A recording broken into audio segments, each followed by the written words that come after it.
La force TKL TV. Tolobela yango. Christian Siku. Émission Mikolo sur YouTube. La force TKL TV. Tolobela yango. Système Mikolo. Christian Siku.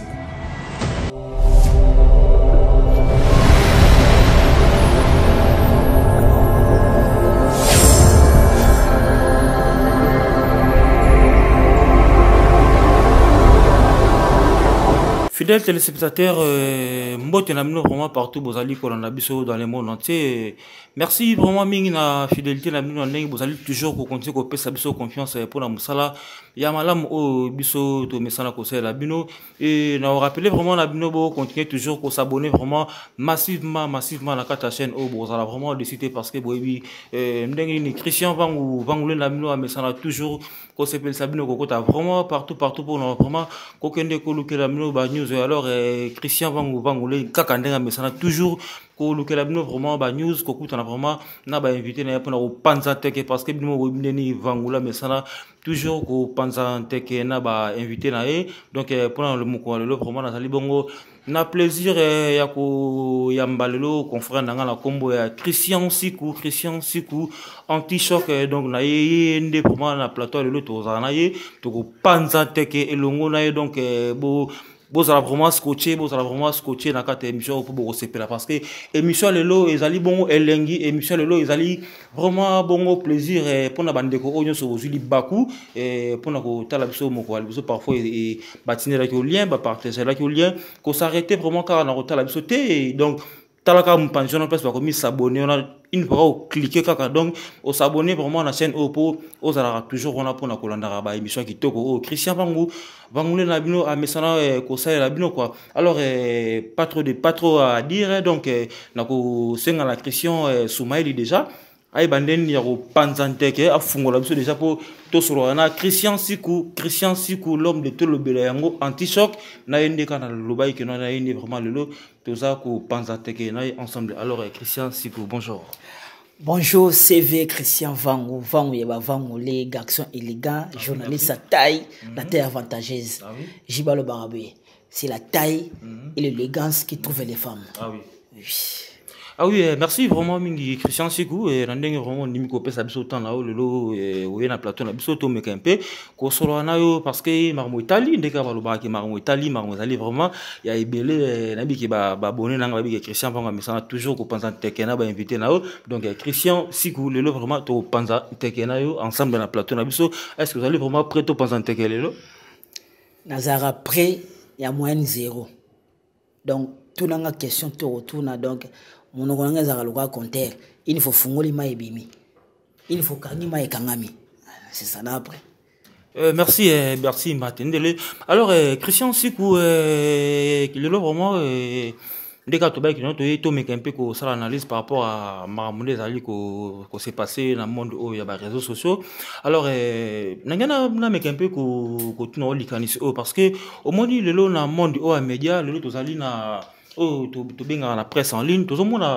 bande ko apparemment on dit musala ngana lo baki bande ko sala musala o bienté po lelo to Zali na bande ko to inviter bon na ba émission na biso bande ko wana so talent ba artiste so su ba vrai artiste tel que tamsusu ba héritier Watanabe tel que ozo tamsusu ba Fally Ipupa ba musicien ba accompagner Dicap la merveille ou soit ba wenge donc ba musicien sokaka le lot où invité na plateau na oya bo sala émission sans problème mais surtout les bandero ba accompagner bango tout temps appelé ba combo pour ça na bien quoi aussi le ko ba kisinjora aussi bandeko bele accompagner ba artiste au invité bo sala émission au monde a opesa yo condition opesa quelque chose mais tandis que bango bazana pour sala musala pour faire propulser ba artiste na bango ba artiste ba vrai star au invité a rien na plateau na sans condition même tout ça ko accompagner so pesanga tam sous $20 pour tout ça l'émission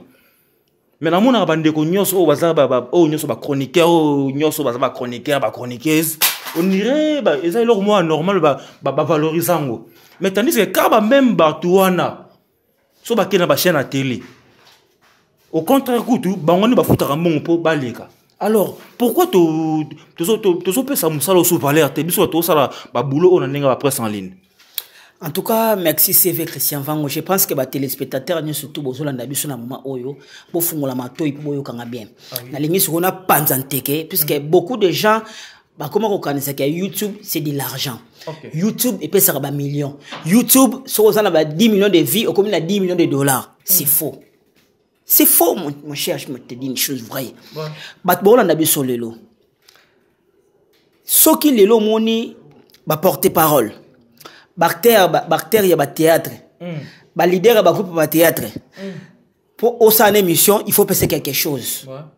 Ça dit bisonde journaliste ou chroniqueur to bébé ça musala so to pesa moto makasi.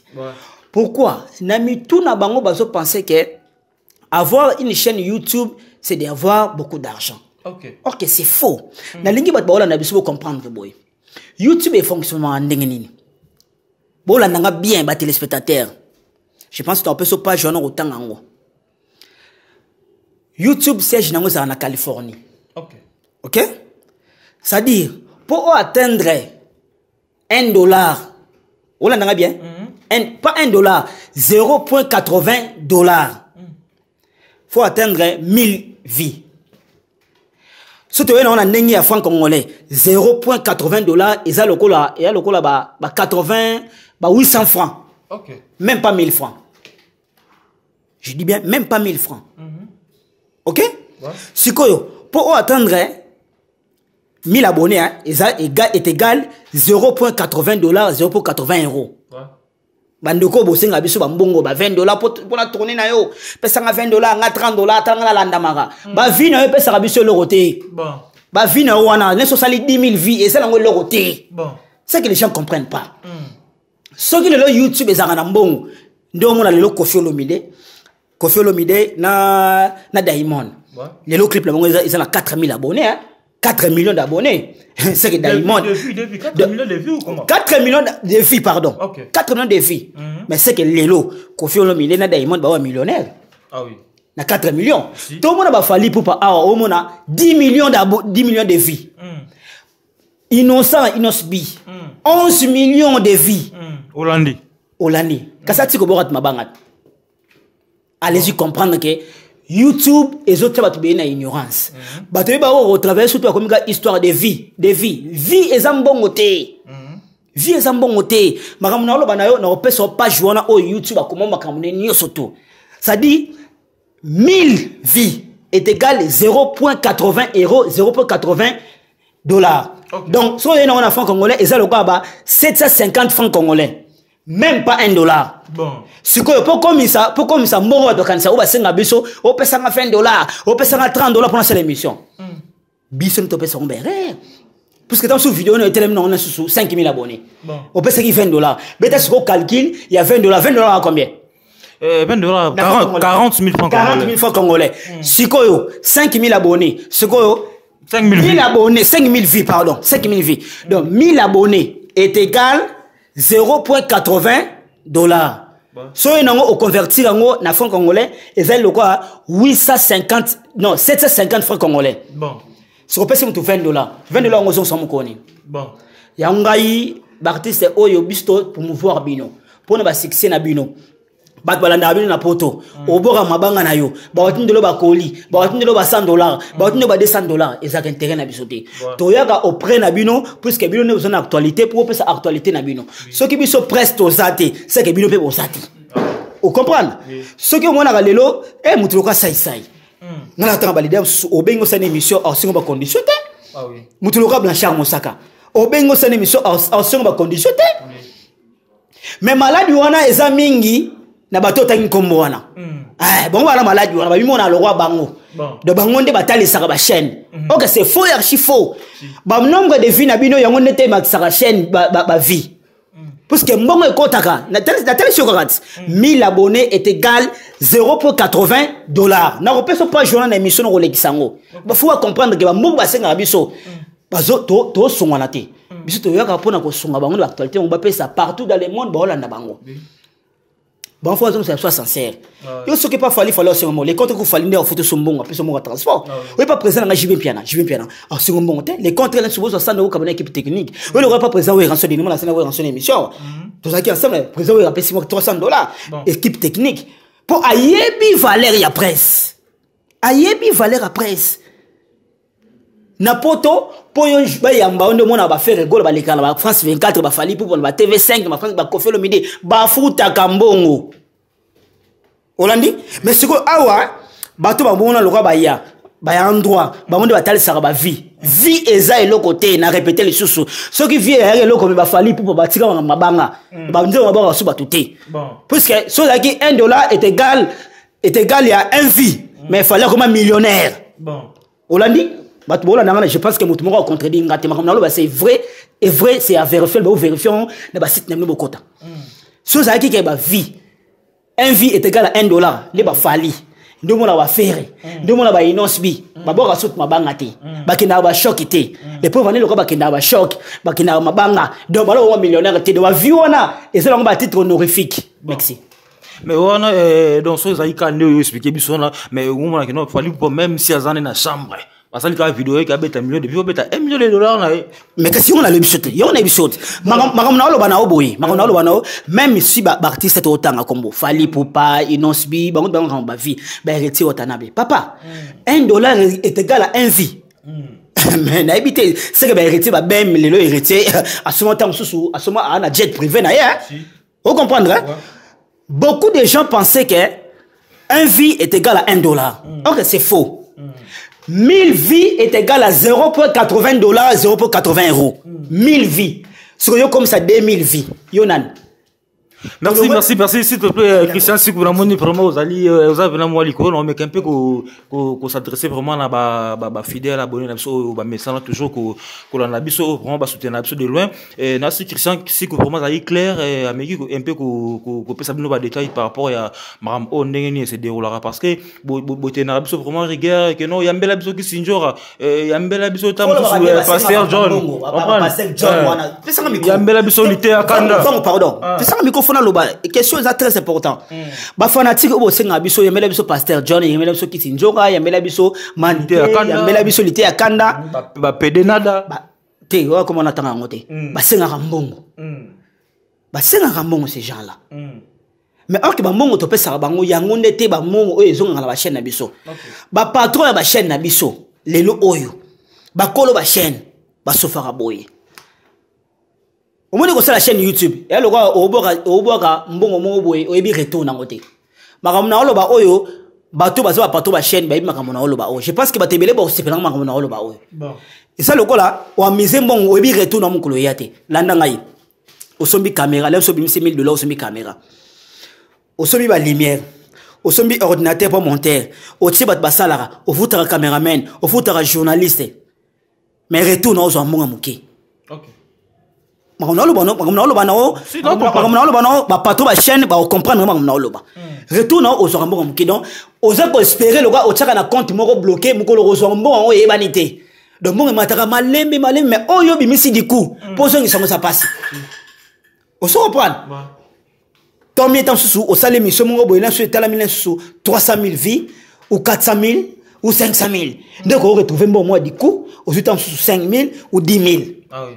Mais na Congo lelo ndenge ba chaîne comme yele pour yo talama na 100,000 vies yo minan yonan na mission papa bon ça la gentil to ya reprendre na bino pona to promouvoir ba actualité na bino et ça que bino ko mo foot c'est ba mbongo pour te pesa ba actualité na bino et lo ina on te ele kana TV yo mo to bo mabanga ngala za simple présentateur ya émission na tout nos questions ba réponse ça yo pour na suite ba réponse wana réponse yo retour à makambebele na place au senga mbongo ngana bénéficier na nini tant sur chaîne ngana so ya ngana 600 abonnés na luka abonné ba mata yo senga so mbongo $20 est-ce que $20 ndo matsaka ba abonné en plus so remarquer ba tongo ba senga ba mbongo ba mata ba abonné te ba ebele ba mata ba abonné te Merci vraiment Mingi Christian Sikou na banzi vraiment bandeko nyonso balandi biso bazu vraiment ba éclaircissement par rapport à ya dossier on parce que beaucoup mais biso vraiment ba message belé boy ba ndenge ni ba réalité se déroule donc on a ce que non bozu vraiment ba réponse na ba question na bino alors non mais un peu ko dresser pena ko adresser message et pas ba conférer nyonso vraiment ba sala musala ou après en ligne que non bon mais un peu ko pesa musala au valeur parce que ça vraiment normal comment on a que kaka ba même invité wana ba oleka na ba chaîne na biso net ba couleur TV ba kekuna ba couleur ba futi ba mbongo mais tandis c'est quoi ça ba chaîne locale ba osko tamsuka na ba Congo tamsuka province tamsuka a ya République démocratique du Congo mais awa biso vraiment la presse en ligne so yito ya mbio zomo na partout ba talo tsina États-Unis ba talo partout vraiment tsina ba Europe tsina vraiment même na ba Asie donc to mec un peu ko serrer vraiment côté on a pona ko pesa ka bango vraiment mbongo avant boya mbara bango ça ndiye boza ko pesa vraiment musala na valeur parce que musala déjà pour rappeler que bandeko basali ba sacrifice belé pour le tokoma boye ba miso balandelo ndenga ba spécialisation ya ndenga ba cours ba miso batangelo vraiment na ba université alors boulot yo vraiment utangeli o mazuko futela mbongo pona oyamba ba invité wana ko sala vraiment bien tina banzi ke na pona donc to conclure on alors Christian Sikou anti-choc le lot to mec un peu ko lobela par rapport à Fiston Saïsaï parce que oui Fiston Saïsaï a zalipé éducateur des masses zali artiste déjà le loban de kobele bachara miss na makamna e to ebiki ndé to ba relation nini asala ki nango na mama Olive ba relation pe azaki no bon pe na ex président la biso monsieur Joseph Kabila et le lot to ko landaye ba mbaki na plateau ya télé 50 asala ki émission mo na Jean-Marie Kasamba to moni ki bazong sel ba image ndenge ayembelaka ex-président alors bazali ko traité apparemment on dirait un grand sous na part ya raïsté le a commis plus soudé na président Fati Beton est-ce que vous avez point de vue que ça par rapport ya maramia puissance Saïsaï point de vue na ngai lo le bosula ngina lo bana be Christian Fango foi ba lo mo ba artiste musicien basa lo kwa basandumba ba changer un moment et c'est comme moi izo kende ba kei tout ça a fait président Mobutu Wawat. N'a pas aimé la Mobutu. Bon. Tout le monde. Tu vas avoir orchestre le quoi OK jazz, orchestre présidentiel. Mais voilà, tu as une démocratie. Mais là n'a pas très bien, là n'a pas très bien. Tu vas avoir orchestre le quoi Saïko, orchestre présidentiel. Tu vas avoir orchestre le quoi Wengi musique ba aimer le Saddam Hussein.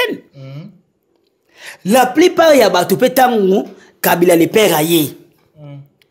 Ba comme ça Kabila les pères. Mais c'est ça le quoi moi Sandumba. Artiste, je pense les artistes, artistes musiciens, artistes comédiens. Bah le quoi Sandumba. Et bien il a Kabila les pères. Joseph Kabila yawa. Non comme si Joseph Kabila té.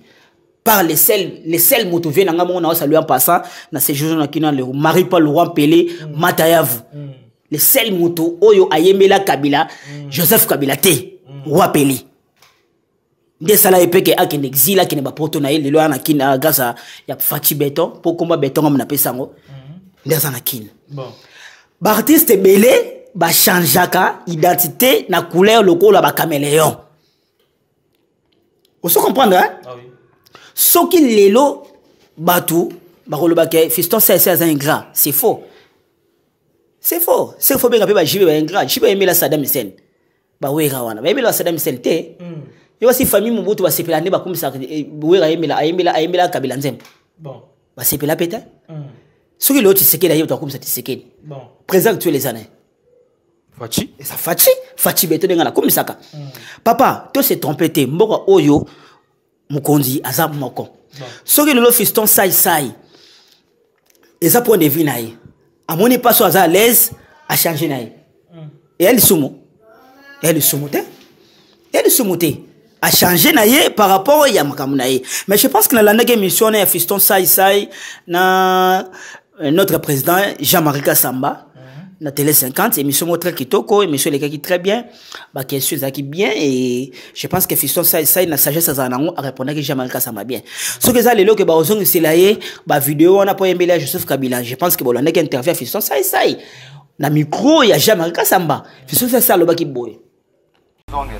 Papa Jean-Marie. Fiston Saïs. Papa Jean-Marie. Nalina, nous allons continuer. Oui, Nalina, continuer. Laissez-moi aussi vous dire quelque chose. Vous savez, Ngaï Saïsaï. babetanga na bafrique du sud awa babetanga na bapoto baolandanga kanga ye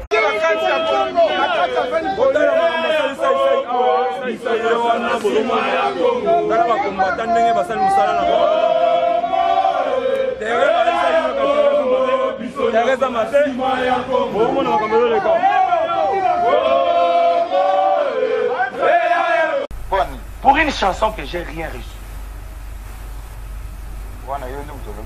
Ben oui. Yo témoin. Mais parce que la chanson, j'ai amené ça ici, non? Oui, mais Bagnon se baille. La Salindembo. Avec mon argent. La chanson que Batman a fait. Yewana, Yewana. Yewana, Yewana Joseph Kabila. Yewana Raïs Kabang. Yewana. Qu'est-ce que nous avons gagné de cette chanson? Mais vous l'avez payé ailleurs, hein? Voilà. Je veux dire pour dire que. Pour dire que. Nanyo sauté que. Oh, yoko kanisa mutu alia. Peut-être au côté batba kanisa mutu allié. Allié n'a été. J'ai amené le son ici. Je vous ai remis les sons. Vous m'avez donné vos techniciens. On est parti. On a tourné le clip. Je vous ai remis. On a balancé ça. Nzembo wana oya salaki yango azola ngota différenté. Bon. Asali nzembo na ye. Aye na nzembo wana auprès. Mouto azaki chef ya visibilité ya sensibilisation ya 5 chantiers. C'est jamais le samba. Fait ça na nzembo wana na télé 50 ba tourner. Télé 50 et PC ba matériel, PC ba nini, ba ke ba tourner, je pense que na opé sur les mots na ya fisto sai ba ke ba tourner clip de mon nzembe bi ma ke fisto azaki clair que nzembo wana ba kansa ka lia mbongo ibele mais alia mbongo te. Mais c'est que moi je sais que fisto sai de l'autre côté. Bah, le président Joseph Kabila, ex-président Nabisu Joseph Kabila, on a pété la Kitambo, président Pesa que moi choqué. Azwaka. Mais ce que c'est que le fiston saï, et c'est que tam sous parti politique, ou soit famille politique qui a Fachi Basepel Naï. Joseph Kabila, à sa ex-président, actuellement, il a Fachi. Oui, ça m'a entendu au Vandi, oui, soit ce que nous sommes Fachi au Boya. D'accord. Donc, c'est simple. Artistes et musiciens, baza basi ndumba. Le loso facha kei ou arouya. Au monde, on va changer comme ça pour la moto. C'est de l'argent. C'est business. Bon, lié au thé. Bon, lié au lukambon. Vous comprenez? Batuba lukangote, bakoka jam, solo bandingeni ni pour na fisson sai ou bien pour na par rapport à nini. Artiste, bazala kabongo. D'ailleurs, tu viens dans le oyo, na saluer en passant viens dans tilelo, oui le monde, oyo, King Kester Aimba. Oui le monde, na viens dans Kulu en commun, j'ai Kulu en commun, ou ba no boka la vivre la musique, na zaranet tilelo ba la petit na ngai, moni artiste, akoko ba na yembi o komisio, mukolo kwea akimio. Bon, c'est ça vie artiste yango. Moni le lovang ndi on a succès. So succès silio. Bateau ya makaba sous téléphone pour on a succès au porter le bangon au porter le bangon le côté intérêt na bango ça pour vendre on a succès au sert émission on bien au les bien yango to Hollanda yo so succès silio bon ya super na hoté c'est la même manière na artiste so ba comme ça yo ka susu jamais nani Serge Kassana da yemba kesus Sarkas Didi Gino ba da yemba kesus ba da yemba kesus te o iponi. Ba vie na biso ba silate mais ba comprendre que ba artiste ba lié ba ngombongo mingi le ko ba artiste ba ingrat ba se retira ah oui na monde ya musique ndelo ba faut comprendre les artistes ba za la bango le ko la basi ya ndumba c'est rare mon artiste mo boy azana reconnaissance que na noboka vanga ko na tombola yi bon. C'est rare. So quoi ya tikio abimisi Christian Soumaïl. So quoi ya tikio abimisi au plateau tout le monde a petit nanga sagesse abimisi. So comprendre. Bazara bongo ba change jaka. D'accord. Tout le monde a dit un peu récemment, et pas grévé faut-il allier beau, donc évidemment il a soutenu vraiment maison, mais apparemment on irait peu système légal on gagne comme del temps. J'en profite de l'occasion pour saluer donc mon frère ami Sagesse Akira, donc Sagesse Akira bambo tenant vraiment pas sur Zali Nasri qui non émission au vraiment au salabongo plaisir et pas babi bongo bien matunda la japonaise n'a pas vraiment beau tébélé pas présent shérif au songa donc à partir à South Africa. Alors Christian Sikou l'homme de Tolo Belayango lelo to monaki ndenge Kofi Olomide le grand pas hôtel copain de mère nanaïbi qui déjà ils a bon masolo et les gars déjà un peu moins que la Tolo Belayango un peu déjà mais l'autre to marteler plus ces alliés qui est to l'anaki artiste c'est à s'exprimer qui par rapport à bande konae ba collègue nae ba artiste oyo bazala qui ensemble nae pendant moment ya ba détresse na zala qui nango mais likambo ka moza que no bison so bi que no Kofi Olomide na Félix Oise quoi tu peux courir les raté parce que Oise ka aloba que non bon balé wa osola kaka timokolo oyo nzambe na satan ba kosola mais tout le monde qui récemment papa ya Kofi Olomide kufa ki Oise quoi parmi ba artistes oyo ba souhaita qui ba condoléances récemment peut tout le monde a fait maman mi pe hôtel ko tika biso Oise quoi a souhaita qui peut le sous Kofi Olomide ba condoléances mais likambo ya okamwa comment on a que non Kofi Olomide parmi bateau ba soutenir Werason tant pena wenge pene panzani ayi parmi bateau ba soutenir Werason ba les cas pena dans studio parce que le fombo déjà récemment après ça il déjà ba témoignage que non Kofi Olomide parmi ba artiste oyo ba ya ko soutenir Werason na début na ba pépé calé to yebi mais comment on a que non lelo Werason na papa chéri ba moyanité même pas message votre temps ni qui ingratitude ou 12 gars dans le monde wengé de Toloba. Merci Christian Vango, je pense que question très vraiment glissant par rapport à Makambe Belé. Tu vois mon inambo on a biso artiste musicien ba vivre na bandingi na bango. Tu vois bana clan wengé bana ndingi na vivaka. Bana génération tchatcho pe bana ndingi na vivaka. Ngangi na zonga kana eloko moko boye vidéo mo circulera trop ya Dicap la merveille Fally Poupa. Fala sala vidéo mo alobi babi batumsu na vie surtout sur là il faut toujours la limite. Ce qui m'a bien moko dépassé. Donc il faut stika na kono platika na kono ata matanga nonga na oyate e bembelanga pe oyati. Si. Fala lo bango wa. Et ça, fallait le bango parfois na éviter bateau balanda eloko na batebe ba tchango na ba stati. Et ça message moko oyo bato ko comprendre on a dit une manière d'une autre au ba ba esprit. Bato ba vaillant pour comprendre le message wana. Notre vieux Kofi Olomide a perdu papa naie, Félix Oise ko komela ye. Le doigt Kofi maman naie, Félix Oise ko passer mes condoléances, beaucoup d'artistes musiciens passer mes condoléances. Mais pourquoi Jibena Wera ba komela été, pas bien inquiété. Tout ça entre parenthèses. Il faut oluka oyeba. Et le koni ni c'est pas ça wana kati. Parce que maman mi azaki musicien té. Maman mi azali loka maman ba tenir surtout. Moi on est des musiciens. De soka akufi yemoko donc maman mina Kofi Olomide ezala lienté. Mais so moni ke bande ko tam supe ba yete na matanga. Ba komi pété. Faut ko na profondeur likambo. Yango na zongisio na message au Fally pour papa ça wana. Ba mabe musuto ko dépasser ba ligne té. Soko dépasser ba ligne en tout cas zala musika ngapela za musika. Matanga na yo na ko yete et bembeno ya ngape ko yate. Bon. Fally mutalobango. C'est pour les vaillants le bien on na biso et un message mongo clé. Kofi Olomide doit y Kofi Olomide très bien. Bat baby jibe bien, bat baby ne jiba zaina Kofi Olomide jiba Kofi ala na Werason. Mais tout le monde na matanga ya Kofi Olomide faut partir ça yaki. Mais ndeko lo bien na Kofi Olomide azaki parrain, azanon parrain exaucé. À l'époque de Kofi Olomide a soutenu maison mais Wera yete.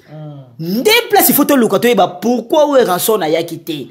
Pona nini jibe piana a yakité, a bengité, a sali message té, a sali vidéo té. Bon. Tu comprends? Donc cela veut dire c'est que c'est le logo moza na kati wana oyo bango na bango ba yebani.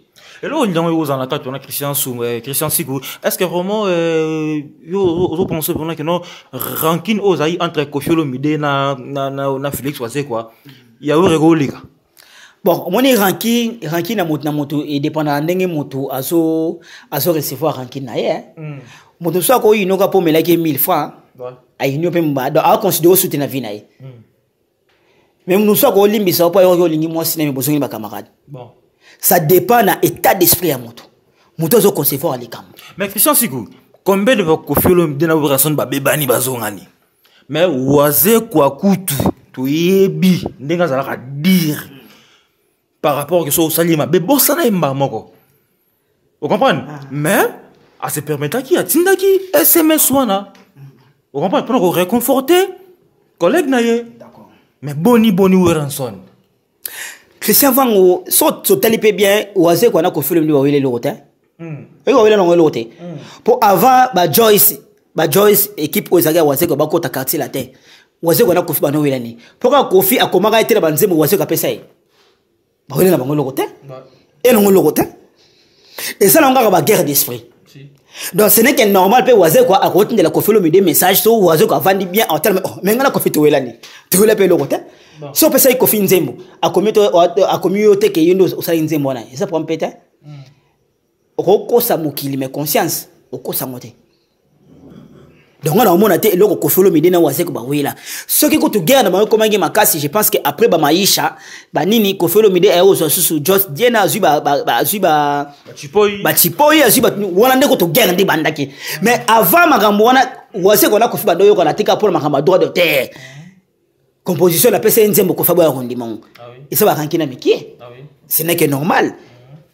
Joyce alongo na ide apa Koffi. Je sais que alongo pa Koffi. Asala makambo na. Ce n'est que normal taku wazisuka kitsa mutema. Pe lo ba wela yango wana. Mais soto zongi na ngamba ba jibe na wawera. E lo ba welela e ba na kate. Bon.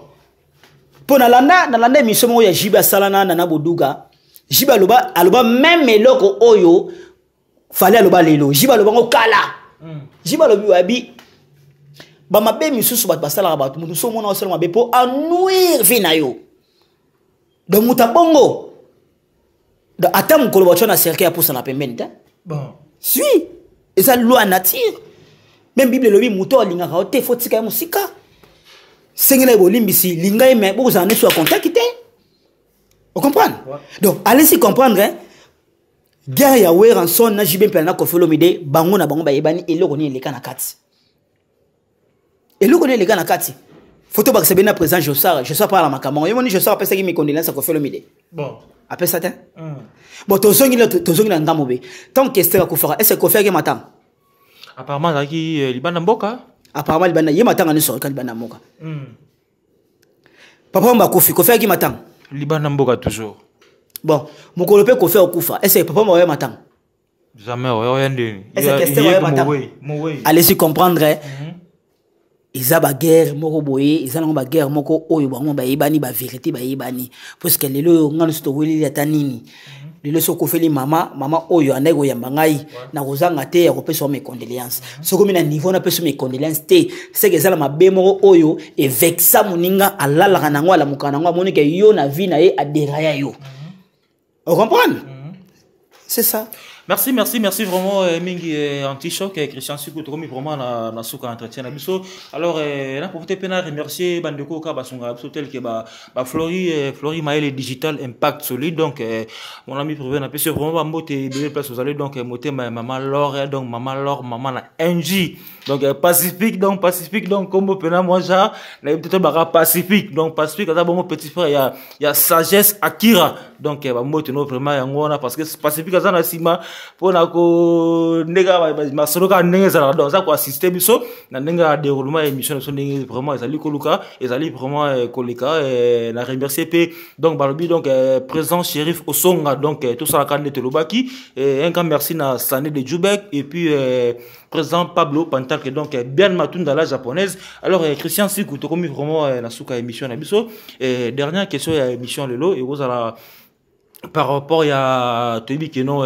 Kinshasa Congo pe communauté africaine mobimba au bazali vraiment cause la bongo sortie officielle il y a disque ya El Marabio sur Fally Ipupa donc tokos de disque pe musu pe zo bima artiste na biso héritier Watanabe je pense que ma bongo pekaka le 18 décembre oyo na kombo ya mi ange mi démon alors le lo vraiment moi Pitopa les Koti ndega to lo barana ndinga linga la Pitopa les Koti héritier a annoncé biso sortie officielle à disque le 18 décembre. Idem que Fally Ipupa. Nani alandi nani. Et ça guerre d'esprit, que ça sera coïncidence. Analyse nous indienne par rapport à la sortie officielle à des disques en tout ça.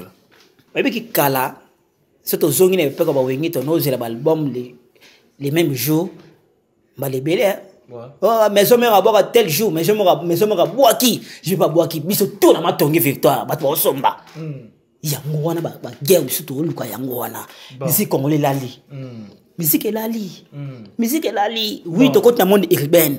Ngana okumisa mingi Fally Ipupa na héritier ota ne boboka les mêmes jours ezaki toko. Boboka les mêmes jours. Pas ni to comprendre que ba mélomane ni ba lingaka bonne musique. Et ça bongo, j'y vais la ouéra paix, il peut jouer les balles des matchs fait de Makalami guitare. Il faut bon son là les mêmes jours et c'est là qui toko on est sur sa musique et le mata. Tous les garabino sous. Bon soit le là, un bon polémique peut ça moi mouké bien dans monde d'andolé. Moi mouké bien, bah qui a fait ça la rate. Nani nani. En tout cas mutalandi mutu azate plus que date mutasala ngozan Nzambe. OK. Mutasala mukolo san Nzambe. So yo le bidi obotale le 18, ngabotale le 18, ngani na landio. Je pense pas. Cassé. Et le gars héritier, Avandi, na staff nae, bah yo gagne album fait le 18. Fally pas Avandi na staff nae, bah yo gagne album fait le 18. Mutasimé mando kazata.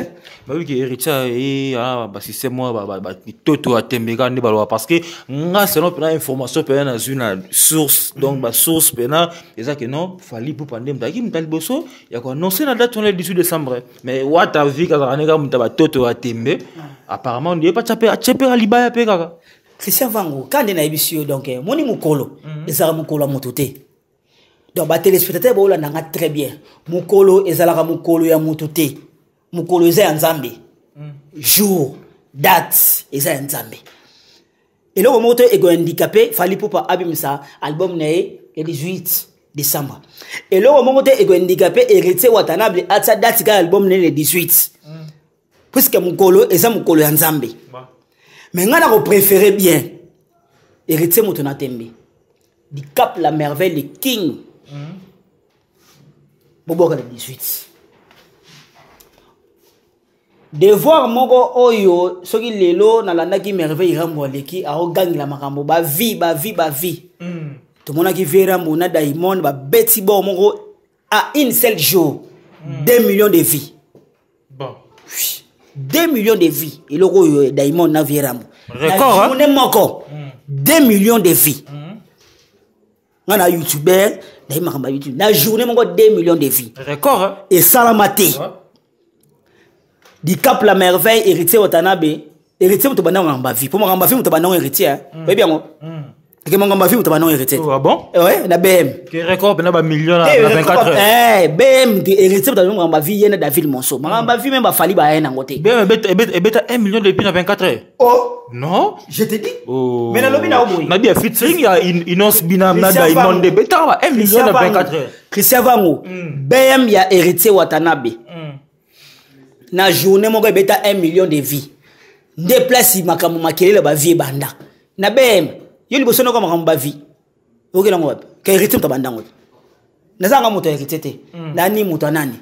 Nanga le barabe fanatique, nangai, artiste nangai préféré, et ça koufa. Vie beaucoup le papa Wemba. Voilà où tu es ban. Dans la village à Molokai. Mais Moutabanda makamba vie. C'est héritier Watanabe. Bem et Bima et beta carton et ba vie. Nde monso ero la monso ngamba vie et ba YouTube.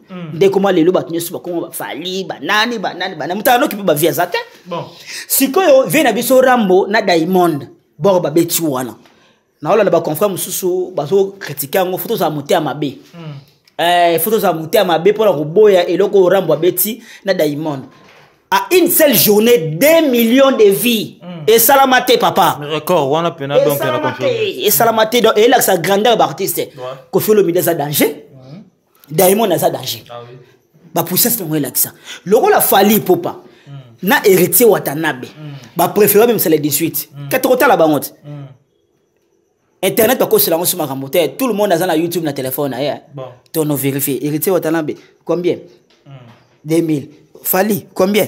Pour tout le monde a fallu à toi boire à bord, on a yawa, l'icolo et qui toko. Ah, l'icolo a fallu incontestable. Toko et qui est bien. L'icolo, et ça peut être l'icolo. Et que tu vas oui, à bord, on est monté le calaming avant l'icolo. Désolé, ouais. Et qui toko.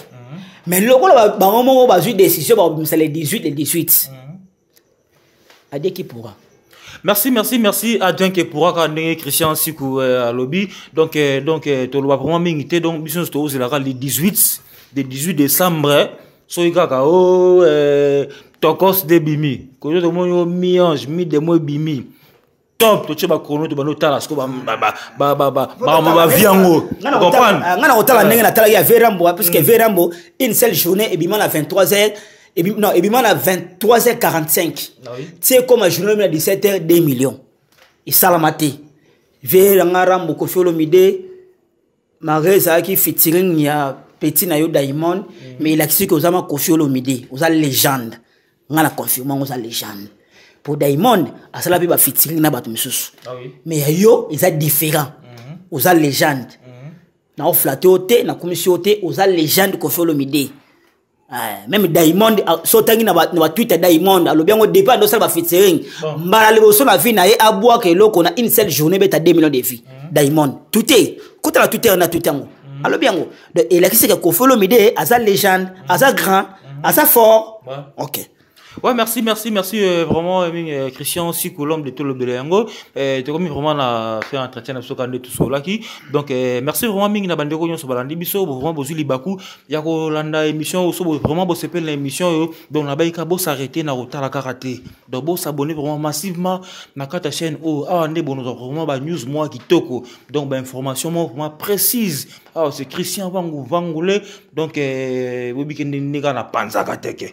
Là, c'est Nebo, tout Panzin Teke. Le vraiment na Christian Sikou. Bo se retrouvé donc, Balobi, Bo Salaki erreur. Donc, tant que Bo Salaki erreur, pour tenir comme ça, moi, donc, Bo Salaki erreur. Donc, le vraiment, monsieur, les qui toko. Donc, idéologie, Mikolo, Bo Salaki erreur. Donc, tant que Bo Salaki erreur, pour tenir comme ça, Bo Salaki erreur. Alors, Christian Sikou, l'homme de Telebele. Merci vraiment encore une fois au Nima qui vraiment a accepté l'invitation à Bisso pour tout Panzanteke parce que Bisso na plateau tout Panzaromanteke. Alors l'autre rappelé la bandero nous sur la Bisso qui aux Ali Bongo niveau neve ya fait petit Aziza to rappelé qui non Azali un grand artiste ya mboka na Bisso Azali parmi ba premier recrutement ya Papa Imba na Viva la musique donc Azali apparemment pas ça na Zaiko donc Azar artiste déjà date le 5 décembre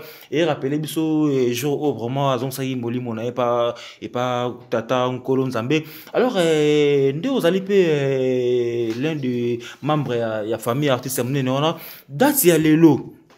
Il y a le 5 décembre. Na grandeur, il y a artiste.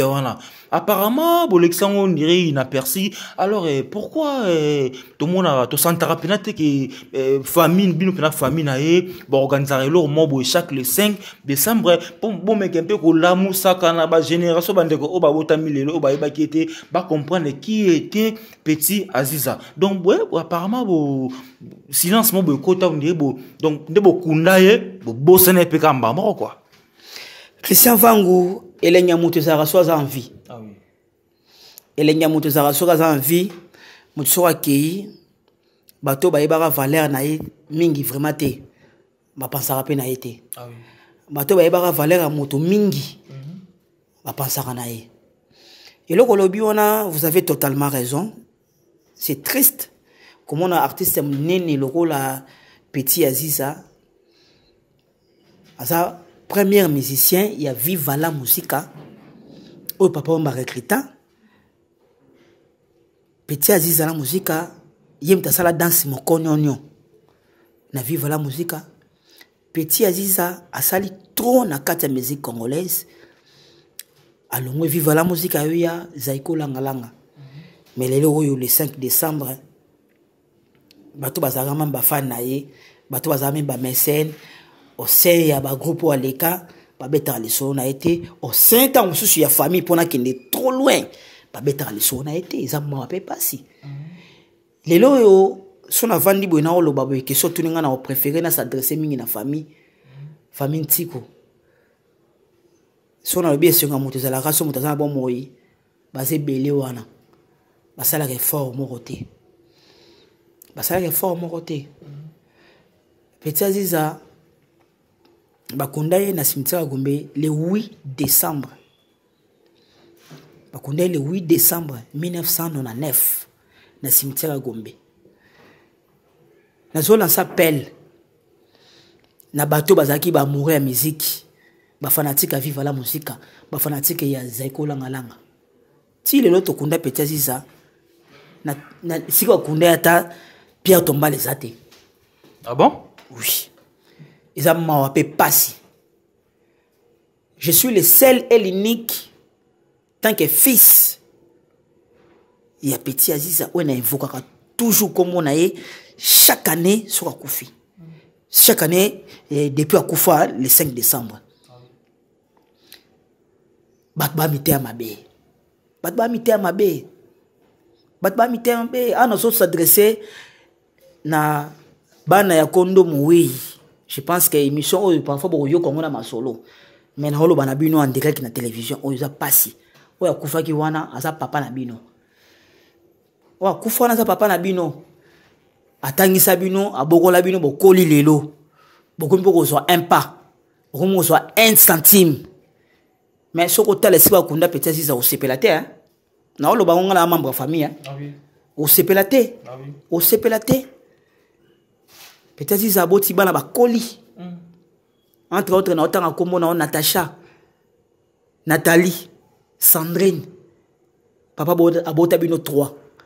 Mais bo wana mawate bo wana pasi petit. Bazaka na Kinshasa. Bazana poto. Okay. Na so adresser na bango émission bat ba kotala yango bano ba bana ya Petit Aziza. Bo komisa ba vidéo auprès na bango. Boza mitema mabe. Na machine langage te. Papa na bino kufi bozaki bana mike. Histoire va changer en côté. Histoire va bon la en côté. Oui, laissez les morts enterrer leurs morts. Mais, bisous tout ça va bantou. Il faut toujours essayer quand mon toit abîmé ça rabino généreux c'est même pas c'est route là. Oui va pour entretenir en haut. Les lots peut-être ça koufi tant sous mutako robeta lisula peut-être ça bien papa ma papa m'a koufa na déjà. Présent Jossa aux envies. Azaki musicien na haute. Asala pe trop na Zaiko wana. Aime banzembo wa Flora. Kumba Zaiko, ozwa mbongo ma teka Zaiko. Mofiti. Banzembo Petit Aziza. Mais lelo Petit Aziza depuis akufa wana zana cimetière ya Gombe ata tom ke ndenge bakenda ka kubongisa. Muta sala ngwazati. Y compris na famille. Na machela ngashte. Ils a passé. Yango mona lobi esengwa moto. Tanga zala bon moyi. Mais so moto ki bateau ba yeba ka valeur ya moto wana ndeba wana toujours ko sait que ça image ya moto wana Christian vango partir au katango te Petit Aziza azana bana bakomi na bakoko na tuni siko bino bana na yebo olanda ngai ponga pe na za mona na ye nazo lukata moyen to sale sata événement moko boye to sale sata messe mo requiem to que notre sata Pierre Tombal ya muto zaki artiste nene ya mboka oyo nana soutenir nga muto soutenir nga zata peut-être on s'adresser na bande ko propre ya Petit Aziza boze belé na ba poto wana eza passe pe soni dernièrement na otomona awa anniversaire Pepe Kale gouverneur de la ville Jatini Ngobila bakendaki ba reprendre tombe ba sali makambo sika pourquoi pas ya Petit Aziza ah oui Aziza ou appelle ça bato sengo na viva la musique appelle ça sengo na Zaiko dans ce wora chambombo mutaya na ngoye dans ce wora mokone na viva la musique Aziza mutaya na ngo mais lelo inapexi mutu tamoko tabeta lisone za passe pe mawa partout au katangote faut-il kango je pense que bateye ba wala na biso na mission oyo na s'adresser na bino famille tiku mobimba kasho mo no raté na biga la vérité pour nazo sala bino ba appel na ba message bo réagir té fona lo ba soko na mission pour comprendre que o bozo négliger za kinde kona bino na famille bo so star mo souté le Aziza apanga merci. Merci vraiment Christian Sikou donc message dans vraiment et ça libiso vraiment pas si mingi parce que na moi d'âge mo botika langa la mutu na nzembo ya blessure ya papa mbaloba que non matang si la ka pas bapaya mais na bana ndaku matanga vraiment ici la raté tika la toujours éternel alors comment on a que non matanga de expliquer tina kati ya famille vraiment biologique ya petit assis si la karaboé tandis que bana bazali vraiment bon mais un peu que ça là quelque chose pour le coup vraiment peu honneur ya papa na bino parce que tombo c'est la ka gouvernement ça donc gouvernement on sala net nini gouvernement on sala so 8 familles na puit ah oui. Yo kasi soki lelo bazo sala ba pepe kale ba artiste ba tabulay ba pour famille et autres appui mais famille a petit Aziz ata moto mo abeta lisono zaten lelo na lo bango clairement je suis le seul et l'unique à part oncle nangai Jean-Jacques Ntiku nde asala mo muke ala musamaka mo mais na ndenga na olinga makambo ezalela minene pour Aziz aza ya comme mo muke te na kata mboka oyo bateau ya kala so 1977 au bando matati likolo Aziz za comme mukete asala ba exploit munene na kati ya mboka oyo mais lelo kombo nezoli moka boye depuis to kundaye boye na ebité bana na ye bana ba obota un jour pe ndingi bana ba okola to amezo mona tombe ko na bo expliquer bango nini na ba réalité Kinshasa au mona ba kundi su mutu likolo na ye bo expliquer bango nini. Il faut tout ça quelque chose. Ce que n'a 8 ans au lobby na monsieur puisque na kangi motema na lembi kasha mo ngeza raté na lobby on be poser la bino passi le 5 décembre depuis peut-être cette depuis 1999 donc 21 ans moto mo azo réagir à ça et ça vraiment passi ngesa la nga passi et ça la nga passi pour valeur na biso zaka tanto vivant et le sur au camper OK donc ça se montre que OK na yo mais OK ça bongote so biso ba auto reconnaître valeur à bat misusu à libanda pourquoi pas o abiso ya bandeko to pesa ba valeur vous comprenez ce que moni na dénoncer na famille na plus que trop c'est trop c'est bon merci OK merci vraiment mingi anti choc donc to clôturer vraiment to comme vraiment na suka donc to citer vraiment na profiter na remercier babi Priscilla Mosengo donc Priscilla Mosengo motema ma sœur biwana le number 1 donc bambote na yo vraiment ngwana pe merci mingi na agence immobilier donc Cléon Kambale agence immobilier donc pour nous vraiment va parler kitoko donc bon contacter avec Cléon Kambale donc na Kitambo donc numéro 1 Cléon Kambale et na profiter na remercier bon babi Amida Rosa donc la reine de Belgique Amida Rosa fila bonganya soda mobutu donc PC nga ba mbote nga pa Amida Rosa comme donc net balinette de la tibo donc za bongo pour nous retrouver ça na Itaka 86 donc so boké vraiment na Itaka 86 bon na balinette na la tibo Christian Sikou à la tibo retrouver vraiment na Itaka 86 adresse moko pour na cause vraiment balinette ya bien donc Christian Sikou to comme vraiment na fait émission sur nabi qui tam des alaka quelques parfois moi ba remerciement na bandeko ba sunga biso ça rappelle bien quoi pour te clôturer vraiment. Merci Christian Vango, nous sommes à la fin de l'année, dans le dernier mois, il y a 2020, pour attendre 2021. Ba meilleur venangai na kopesa na ba téléspectateurs ni suba olanda émission oyo. Ba meilleur venangai na kopesa na ba téléspectateurs ni suba linga Christian Tiku anti-choc l'homme tolo bele yango. Ba meilleur venangai na kopesa bongo na famille Tiku mobimba. Ba meilleur venangai na kopesa bongo mingi na yemoko mon vieux ya kati ale tungu bio mu konza ba conteneur. Merve na yo na kopesa merve na nga lisusu na falon musasa na onela musasa ba merve na bino na kopesa merve na nga lisusu na zozo Luanda na pati Luanda na Blanine Luanda ba merve na bino na kopesa merve lisusu na fondation Christophe Foundation motema ya mama Juliette La Rose Christopher Kanyuka na kopesa merve na nga lisusu ya makasi bongo na pire master na nga ipegi lengema Maître Christian Musombe, Bovik Lianza, Chico Alcatel, Chico Semeli, Tita Diamanisa, Calamité Tozana na Kini, Awa, na repesa sous merveille, na Yemoko, les fleurs, pardon, frère Gelor Malanda, Docteur Jésus, Calamine Telongo, ma Calamine Tawa, Christian Fang, Fona Silesa, Yangina Lobaboe. Omoni Mutu Oyo, Atanga Kombo na yo, Aloba Kombo na yo, mais yo qui paraît. Tika eka na position wana. Moni bato ngaka yo. Bato balandaka yo. Bato bakritikaka yo. Ko répondre bango te. Yango na yebisi yo na occupé ote. Na occupé ote. Kana yo sa dimi. Na otala ngo après. Na otala 2028. Lelo na natana ote pour na persévérer na makambo na osala. Merci. To occupé ote donc erreur. En tout cas merci vraiment merci mingi na équipe libanga très importante. Na bossé libanga très important. Maman Major. Ritz Molicho. Maman Major Ritz Molicho. Mbishi. Na bossé libanga ya sérieux. Yemoko mamundaya Fatou Misenga en direct de l'États-Unis et ngaye libango na osanga mbongo ti. Na bossé libanga ya sérieux. Maman Bota Christian Tiko. Maman Emenda ya direct de Canada. Motema ya papa Claude. Nana koloba lisusu. Ba voix tité.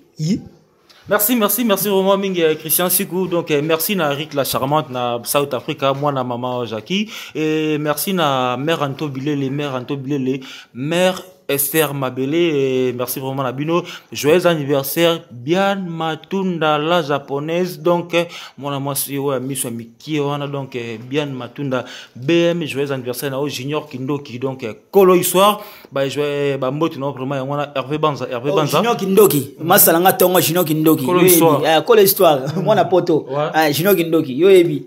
Merci vraiment mingi na cadrage bongo bongo na Christian Soumaïli donc les caméramans ont filmé vraiment Deselma Kirekou Christian Soumaïli mtoagini vraiment na cadrage wana et puis un grand merci na bandeko nyoso basunga biso pour na to réaliser vraiment émission oh ça là vraiment que beau c'est là donc encore une fois beau s'abonner massivement na kata chaîne na biso beau ça là vraiment décider nga Christian on a vraiment na plaisir de présenter bino émission tout le monde bon vraiment prochainement bye ciao. La force